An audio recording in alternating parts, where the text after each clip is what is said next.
So much for the choke. Resurgent Arsenal humiliated Chelsea in 5-0 rout, writes Oliver Holt, while Blues look half a team without Cole Palmer. So much for the choke. So much for the idea that you can set your clocks by the moment Arsenal bottle it. So much for the idea that Mikel Arteta's side is somehow preternaturally inclined to lose its nerve in the white heat of a title race and hand the trophy to Manchester City. Arsenal are not choking. If anything, it is the opposite. They are resurgent. They have dealt with the blip of their home defeat to Aston Villa, an elimination from the Champions League at the hands of Bayern Munich, and now they are playing like kings again. They did not just beat Chelsea last night. They humiliated them. That is not a particularly high bar this season, admittedly, but Arsenal looked back to their very best in a 5-0 rout in which Martin Odegaard was breathtakingly brilliant and Declan Rice and Bukayo Saka were not far behind. Chelsea were awful. Even when they played passably in spells in the first half, their finishing was comically bad. Without Cole Palmer, they looked like half a team. They had gone 8 league games without defeat before this match, but their revival, if it was ever that, was brought to a shuddering halt in North London. This was about Arsenal, though. Their win lifted them 3 points clear of Liverpool at the top of the table and 4 clear of City, although City have 2 games in hand and are still favourites to lift their 4th title in succession next month. Kai Havertz, right, had no problem celebrating the first of his 2 goals against his former club. Arsenal were resurgent in their 5-0 win over Chelsea to dismiss claims they are choking. Their home fans were in full voice as they watched their side send a message in the title race. Mikel Arteta masterminded Arsenal's biggest ever victory over Chelsea on Tuesday night. The way Arsenal are playing, though, the manner of this victory, the fact that they have the points on the board, is evidence that they are not going to fade away this season without an almighty fight. If City, or Liverpool, are going to win it, they are going to have to do it the hard way. The pressure is back on the 2 teams in pursuit. Many felt Arsenal had won the game the moment the team sheets were released an hour before the kickoff. They showed, as had been widely trailed, that Palmer was absent through illness. Chelsea have started to become known as Cole Palmer FC because of his excellence. It was a significant loss. Palmer has been Chelsea's outstanding player this season after his move from Manchester City last summer. There have been times when he has looked levels above his teammates. It has got to the point where you'd pay the price of admission just to see him play. Whether it be the drop of the shoulder that fooled Rodri in Saturday's FA Cup semi-final against City or a brilliant flash of creativity, there is always something to admire, which was why his absence was the main pre-match talking point. No Palmer was trending on X. If Chelsea feared how they would fare without Palmer, those fears were justified within the first 5 minutes. Arsenal mounted their first proper attack. Rice drove forward down the inside left channel and slipped the ball to Leandro Trossard. Trossard's fierce strike shot straight through Georgi Petrovic's legs and into the net. Leandro Trossard opened the scoring with his 10th Premier League goal of the season. Axel Disasi, right, came closest to grabbing an equaliser in the first half for the visitors. Ben White, middle, produced a composed finish to double Arsenal's advantage.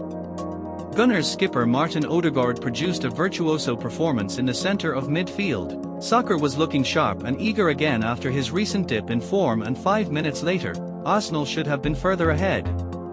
Some typical quick thinking by Odegaard, Arsenal's creative fulcrum, freed Kai Havertz in the Chelsea box, but Havertz hesitated too long, and by the time he tried to pass to Rice for a tap-in, Chelsea were alive to the danger. Nicholas Jackson, who distinguished himself only with his profligacy against City at Wembley, was lucky to escape a red card with a studs-up challenge that made Takahiro Tomiyasu's ankle buckle, but by midway through their half, Chelsea were starting to gain a foothold in the game.